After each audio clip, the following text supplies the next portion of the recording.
Today's Thursday, May 18th. This is the 1976 Cadillac Eldorado fuel-injected variant fuel sending unit.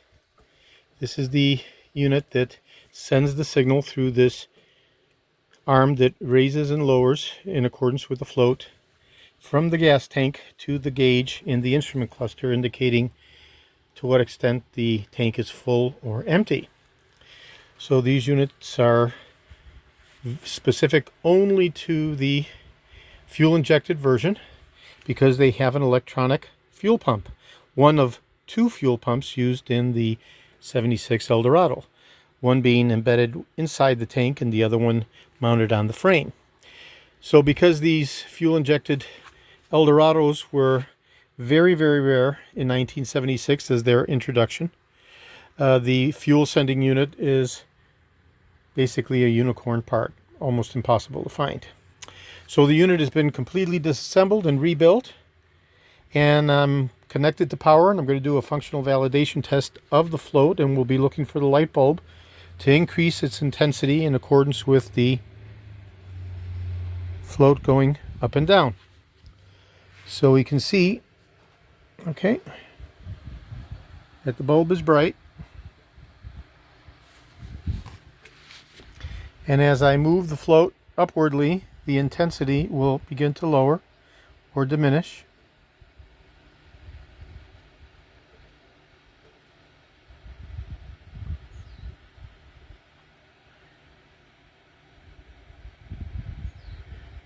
Until we're full and the light bulb is off entirely, giving you complete full indication on the rheostat controller inside the dash.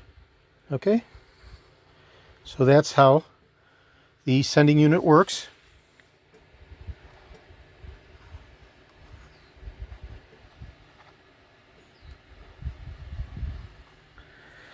Okay, and just as there's a rheostat inside the dash fuel indicator, there's also a rheostat right here that corresponds the signal. Okay, and this is video number 1 out of a 2-video set. The next video will be the fully assembled embodiment with the fuel being transferred. Okay, this is George in Florida. I have over 75,000 original vintage parts for the 1967 to 1978 Cadillac Eldorados, over 375,000 1959 to 1976 Cadillac items overall. I'm best known for my restoration of the Cadillac steering wheels, the tilt and telescopic steering columns, the power seat mechanisms, the instrument clusters, power door locks, air conditioning programmers and power servos, and other critical hard-to-source original vintage Cadillac items such as the fuel sending unit for the 1976 Cadillac Eldorado fuel-injected variant. Today is Thursday, May 18th. This is George in Florida. Thank you very kindly.